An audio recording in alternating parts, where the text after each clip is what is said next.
Tu crois que l'humain a été créé par Dieu? Pourtant, les textes les plus anciens du monde disent autre chose. Ils parlent d'êtres descendus du ciel. Les Anunnaki. Dans les tablettes sumériennes vieilles de plus de 6000 ans, on découvre que ces êtres venus des étoiles auraient potentiellement créé les humains. Pas pour l'amour, mais pour travailler pour eux. Ça fait un peu flipper, je te l'accorde. Les fameux Anunnaki auraient modifié notre ADN pour faire de nous une espèce hybride, intelligente, mais bien sûr très docile. On devait miner de l'or. Pas pour survivre, mais pour sauver leur propre planète. Certains textes les décrivent comme puissants, violents et vénérés comme des dieux. Des dieux qui imposaient leur règne par la technologie et la force. Mais si au final, ces êtres qu'on aurait appelés dieux n'étaient en réalité que des êtres d'une civilisation super avancée, des sortes de colonisateurs stellaires masqués sous le nom de divinité. D'ailleurs, ce serait pas la première fois qu'une race supérieure en créerait une autre pour la dominer.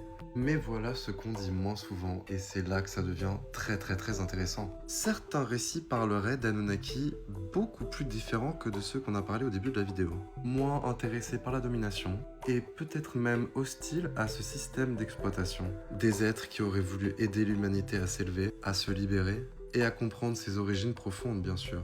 Deux camps, deux visions. Une guerre invisible pour le destin de l'humanité peut-être. Alors, est-ce que les Anunnaki nous auraient vraiment créés? Et si oui, pour nous sauver ou bien pour nous contrôler?